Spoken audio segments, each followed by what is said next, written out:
President Nixon arrived here in Manila about... I think history will judge Richard Nixon favorably for his foreign policy. The Nixon trip to China was one of the great diplomatic moments of all time. It was an act of great political courage. I felt he was a tragic figure, of course, with the cover-up of Watergate. 5 men apparently caught in the act of burglarizing and bugging Democratic headquarters in Washington. That whole Watergate thing, again, proving that it's not the original sin, but the cover-up that gets our politicians or any of us into trouble. I shall resign the presidency effective at noon tomorrow. People understand making mistakes, but they don't understand lying about them afterwards. I first met Ronald Reagan during the California presidential primary in 1964. He wasn't in politics at all at that point, but he was the crowd warmer-upper for Barry Goldwater, who was speaking at Knott's Berry Farm. It's an amusement park south of Los Angeles. Well, as Goldwater was beginning his speech, Reagan came down, and he stood next to us in the press down there, and standing right next to me. And I was looking around at this crowd of Goldwater fans with their crazy hats and their pom-poms and their little signs and all that junk, and I turned to another reporter and said, "This isn't Knott's Berry Farm, it's Barry's Nut Farm." Well, Reagan overheard it, and he started laughing. And then he stopped, just dead stop, and he turned to look at me, and he said, "I don't think that's very funny."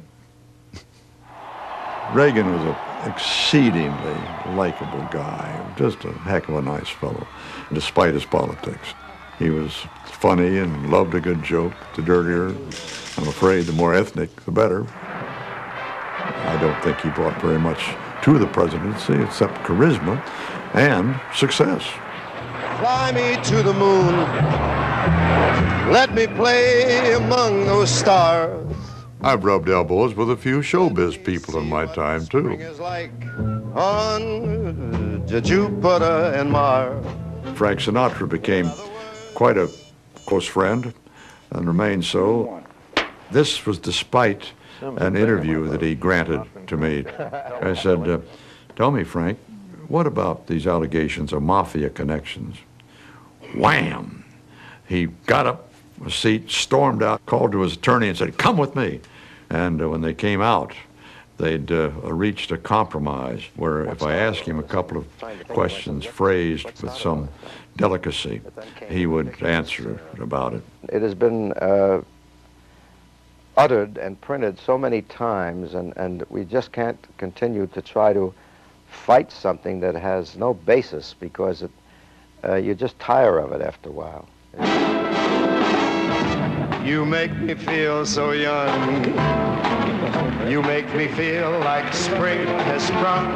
Yeah. I don't think there's any question that Frank was absolutely incredible talent. We all know that. But his personal behavior became obnoxious at times, partly under the influence of drink, I think. He was a very warm human being. Why he had this ugly temperamental side, I don't fathom. I don't know. With a love like that, you know you should be glad. Then there were the Beatles. It's a little-known fact that Ed Sullivan discovered the Beatles on the CBS Evening News.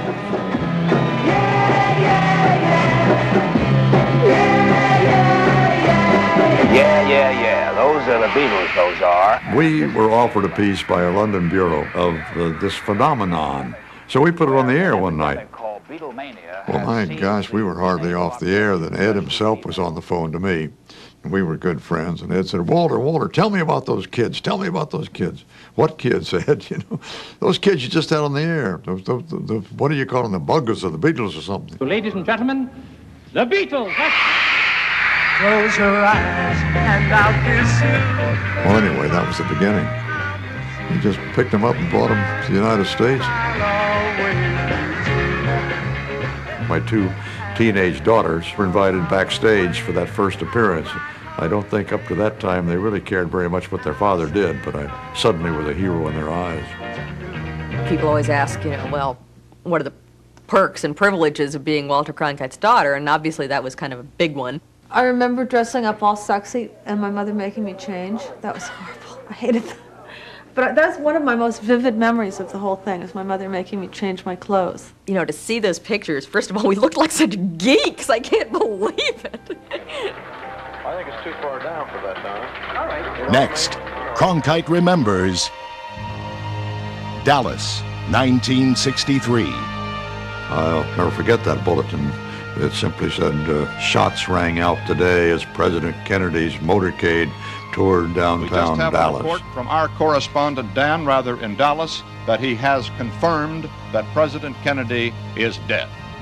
There is still no official confirmation of this, however. The report from our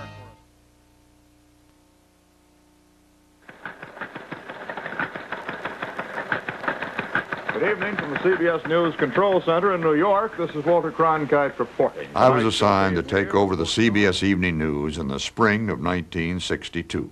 Soviet Premier Khrushchev has called for an 18-nation The Supreme Court today legalized abortion. A flurry of activity at the Jack Ruby trial We will today. try to suggest, at least, the enormous scope of the pollution problem alone. The ultimate risk of a meltdown at the 3 Mile Island atomic power plant. I spent 19 years at that desk, watching historic changes in everything from the world order President Reagan today opened to clothes and hairstyles, including my the own. impeachment of President Richard Nixon.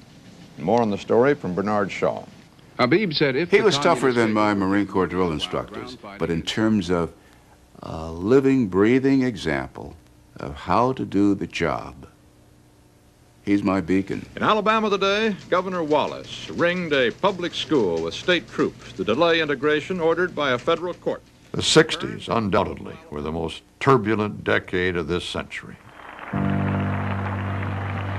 I have a dream.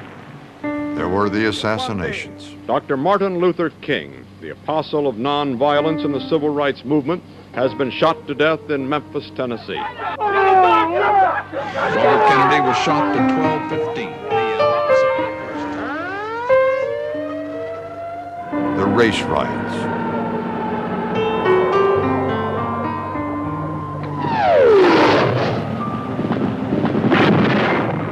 The Vietnam War. It was an incredible decade.